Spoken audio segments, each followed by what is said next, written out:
Romanticism, 1790 to 1850.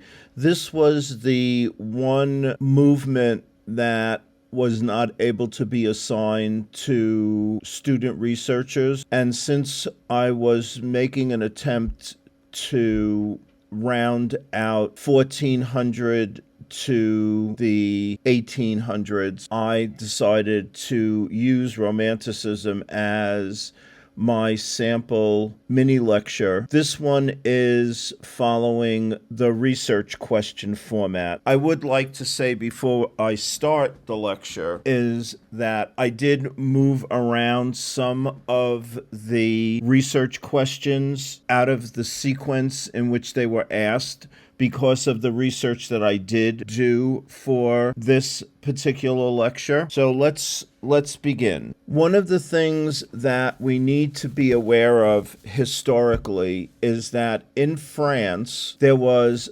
continued tension between the Protestants, which were called Huguenots, and the Roman Catholics. Now, the Roman Catholics were the official state religion, and it did maintain that throughout French history until we get to the French Revolution. And into the 21st century, we do still see France as mostly a Catholic country. The tensions between the Protestants and the Catholics have certainly diminished. We have other contemporary issues that need to go on, that we need to address at another time, but not right now. So what I provided you right now with is Dubois' painting of the St. Bartholomew Day Massacre, which occurred after or before the Edict of Nantes, which was a modified truce between the Catholics and the Huguenots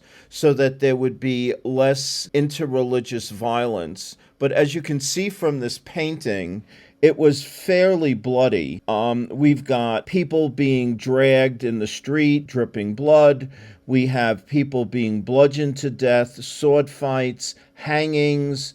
So it was people being thrown out of a window, castles being stormed. It was definitely not a good time to be a Protestant. The timeline on the left gives you a general idea of how the religious tensions evolved through the post-Napoleonic era. To give you an overview of the political situation in France prior to the French Revolution, there were three estates, the clergy being at the top of the estates, the nobility, which was eliminated at the time of the French Revolution, and then commoners, bourgeoisie were the third estate. As you can see from this political cartoon, we have in the first frame on the left is basically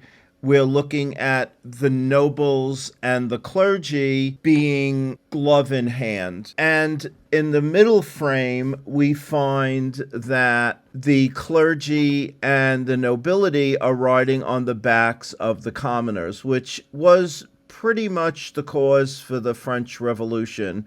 And then post-French Revolution, we can see that the commoners have taken over pretty much the French government and have made the nobility and the clergy subservient to themselves. So that's a general state of affairs that was one of the impetuses for Romanticism. And we have then the French Revolution between 1789 and 1799. And one of the reasons that caused the French Revolution was that Louis XVI, pictured here by Charles Benach, going to the guillotine or the guillotine, was the French support of the American Revolution.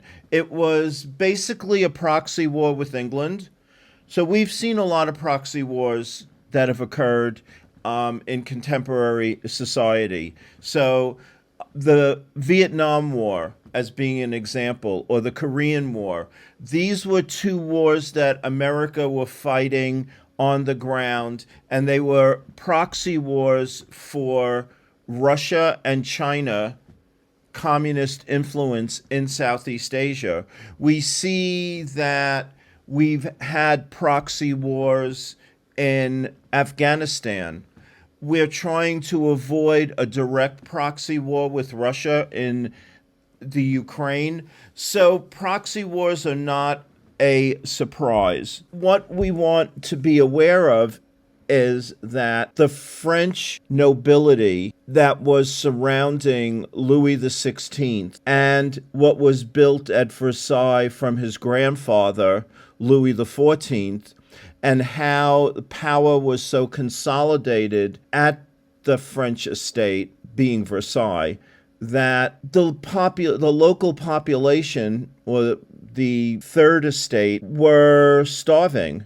There was no money that the state could provide or resources to bring the third estate out of the economic crisis that they found themselves in. That was the basic impetus for the French Revolution. France and England, both being monarchies. Now, one thing you do have to be aware of with the English monarchy is that in the 1500s, the Magna Carta was written. This took power from the monarchy and gave it to Parliament, and England became a constitutional monarchy. But nevertheless, it was still a monarchy. Now, it's very difficult to read the new patriotic song that I've illustrated here, but if you just look at the woodcut that is at the top of the song, they are certainly demonizing the Third Estate in France over the parliamentary system in England. Here are several quotes, which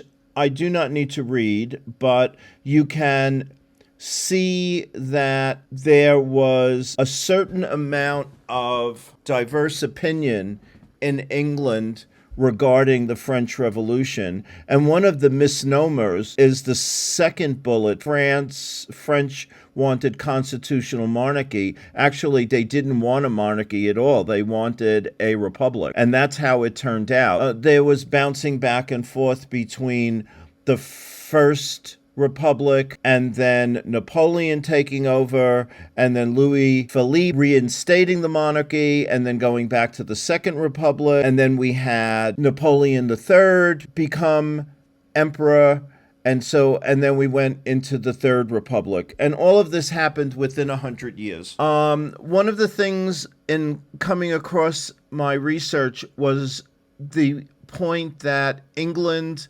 abolished slavery, not only in England, but throughout their colonies, and it was abolished in 1833. I thought that was a very important point because in spite of the fact that England did lose the American colonies, our lovely United States of America, they still maintained colonies around the world, and they were the first to abolish slavery. We took another 33 years, well, actually a little bit less, 31 years, before we attempted to abolish slavery, and the result of that was the Civil War. And if we think about some of the contested political issues that are going on contemporaneously in the United States right now, we can trace these differences back to pre-Civil War. If you look at a map between America and our territories pre-1864, when the Civil War began, and look at a Republican and Democratic map in 2023, you are going to see that a lot of those divisions are still apparent. So we never really resolved the Civil War and the issue of slavery and the fact that we had so many political conflicts in this country recently. Neoclassicism versus Romanticism. These are two periods that, to some degree, as we get closer to the turn of the 17th into the 18th century, there was some overlap.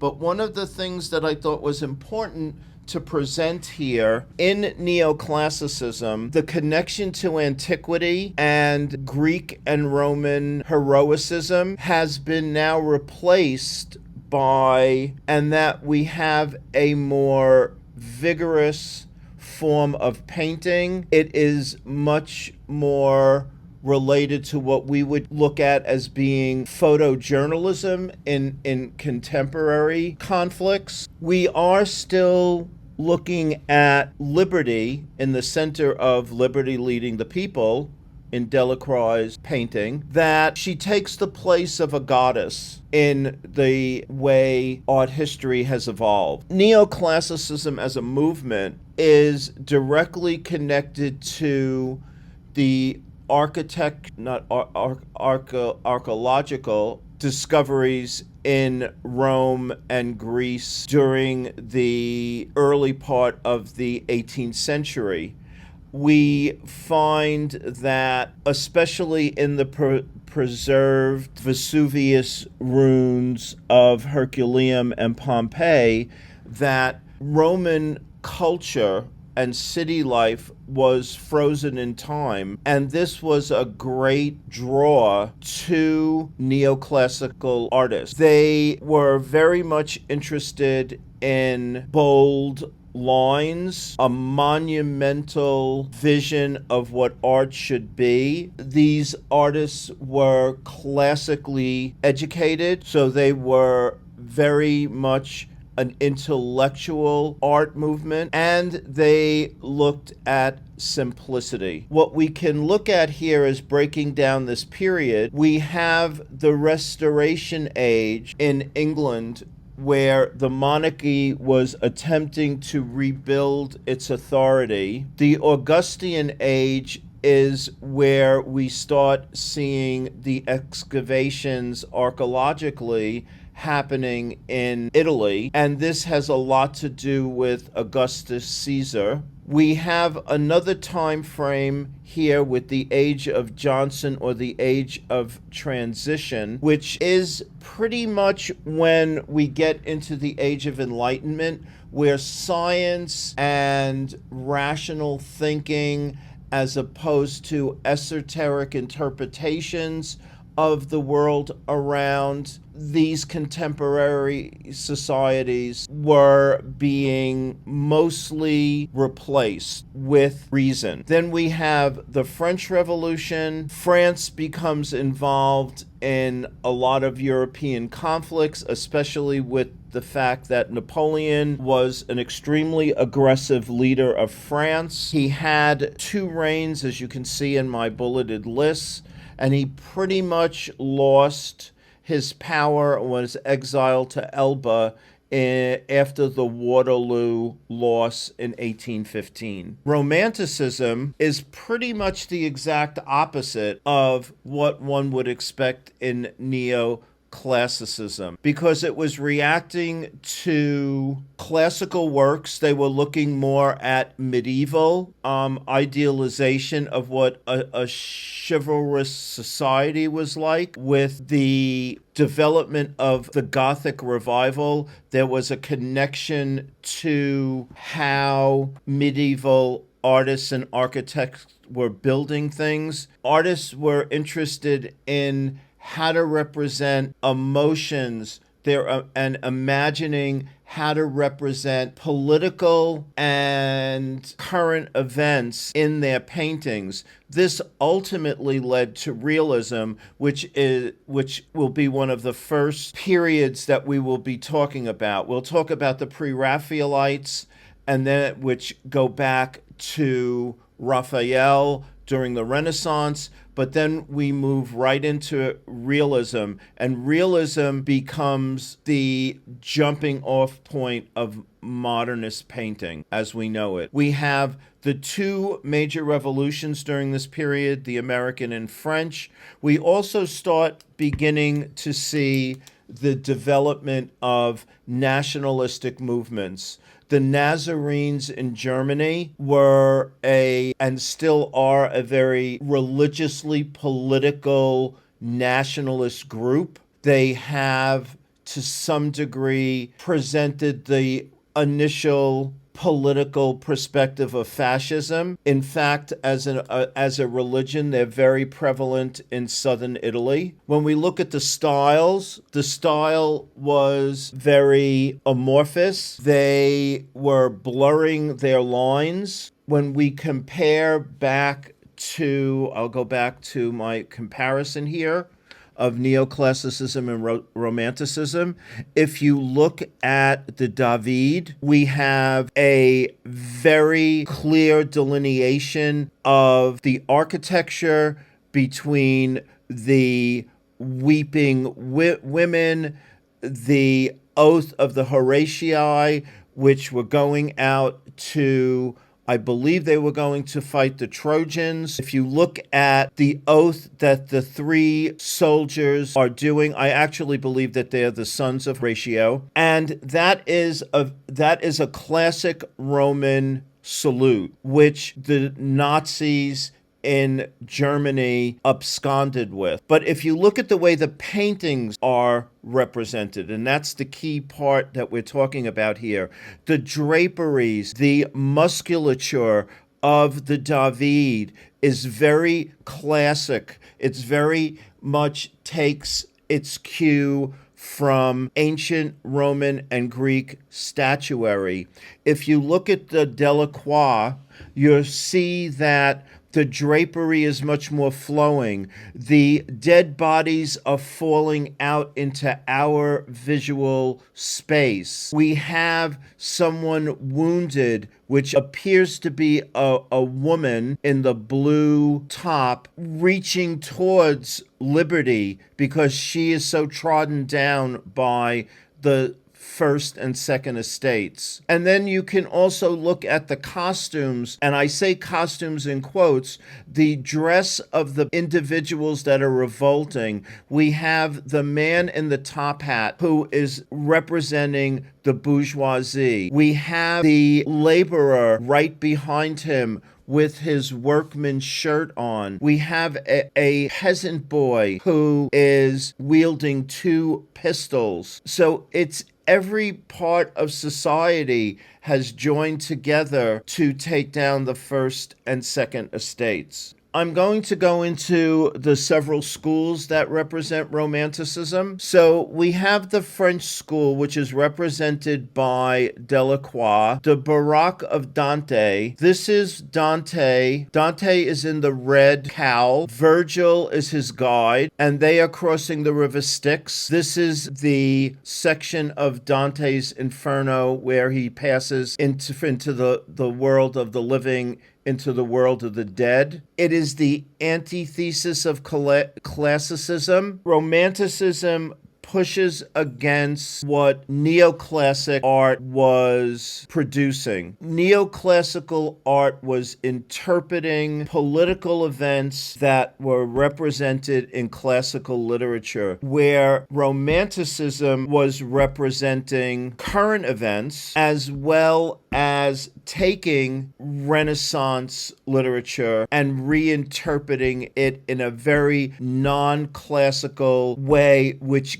gives up the painting movement. There is a visceral feeling of, if we look at the Delacroix on the right, there is a feeling of pain, of torment. You can see that we're looking at individuals that are either dead or dying. They're trying to survive, and they're not being allowed to get on the boat for the river Styx. And then we have the Spanish school, which aggrandized war. It was very much looking at how individuals suffer. Goya's painting the old women. Que tal means what's happening. And if you look at these two women, they are very well dressed, but they are not approachable. It's interesting, I'm noticing the diamond arrow in the woman on the right, and the arrow always represents Cupid. So it's a way to make to some degree a joke. Here we have an old woman who would be considered a crone during this period. And with that representation of the arrow, it's like she's still looking for love, even at the point that she is close to death. Very much a dark form of painting. The German school, we have on this painting by Frederick, two monks contemplating the moon. They were very much connected to medieval art. They were looking at atmospheric to minimize the detail in their painting. So Romanticism starts cutting away at trying to represent the world as it was being represented since perspective was introduced in the Renaissance. So we certainly have perspective here if we look at the two men contemplating the moon. In the foreground, we have all of these huge rocks. We have this incredibly old tree that is leading us into the upper left-hand corner of the frame of this painting. The figures are proportionate to their relationship to the rocks, the trees, and the moon. So we're still using perspective here. What we're not getting is the absolute definitive clarity. To a certain degree, the rocks are not fully represented. The men are not fully represented. They are idealized, and that makes them romantic. The Nazarenes were also reacting to neoclassicism, the classic art historical education, and the anatomy. What's very interesting here, though, is that they are still using religious subjects, and this example by Cornelius, which I find very interesting, is fairly classical in its representation of the scene. All of the figures are the same height, so they're all being represented on the same plane. What we're seeing is the underlying drawings are still part of the classic school of art, but there is a level of emotion here that is much different than what you would find in a neoclassical painting, especially if you look at the group of figures on the right. The man with his back towards us, with the man with his hand on his face, and the other man who is resting his head on the shoulder of the man with the teal cap. There's a certain level of emotion there that we would not have gotten in a neoclassical or a Renaissance painting. So the von Cornelius hasn't completely broken from the Renaissance tradition, especially looking at the landscape in the back. And the landscape in the back could have been painted in 1435. I mean, it's almost exactly like what you would see in the background in most of the Renaissance paintings. It's an interesting conglomeration, but this group of painters definitely was spurring German nationalism during this period. And if we look at the date of this painting, 1816 to 1817, we were 95 years away from World War I. So again, we're starting to see 20th century politics being formed almost a century before. And so interesting pieces of information. Then we have our British Romantics. Now here we do get into very much the aesthetics of the landscape. The British Romantics were very focused on the landscape, as we can see in our Constable painting of Salisbury Cathedral from the Meadows. There's a lot of active movement in the sky. The sky is tumultuous. It's after a storm. We have a rainbow. We're always seeing in these paintings some connection to rural life. It's very much about nature. If you look at any Turner paintings, his paintings border on the abstract, but I thought that Constable was a little bit more representative of this period. We then have the visionaries, and with the visionaries, we start seeing painters working off their imagination. Now, this is clearly an Adam and Eve painting. I mean, we know that even from the title. Blake was an extremely influential romanticist in Britain, and his work laid the groundwork for the movements that I identified here. Symbolism, which is at the very much at the end of the 19th century, Cubism at the very beginning of the 20th century, Surrealism runs between the 20s into past World War II, and then psychedelic, which is the 1960s into the 1970s. So he was an extremely influential artist. And if we could look at these colors are vibrant, they're neon, they're natural, but at the same time they're unnaturalistic. I mean, they're amazing. And we do have some classical renderings here. Eve almost is representing Botticelli's Venus in some of her movement, the way her feet are moving forward. The curl of the snake around her feet could be replaced by the shell of Venus coming onto the Isle of Crete. So there's always a connection that you can make the more information you have related to each one of these schools and periods. The American Romantic were very much on the East Coast. They did wind up broadening their repertoire as Americans were moving west, especially post-Civil War. They did present an idealistic rendering of what they were seeing, and we do refer to them as the Hudson School. And you can actually go to the St. Johnsbury Athenaeum, and there are Bierstedt's and Hudson School paintings there. So if you're at all interested in and you're in St. J, it certainly wouldn't hurt for you to actually see some of these paintings live and up front. And now I've presented my 3 pages of references, and if you feel that you would like to replicate what I've done here for your research project, feel free to do so. It's pretty straightforward. Okay, I hope you enjoyed it.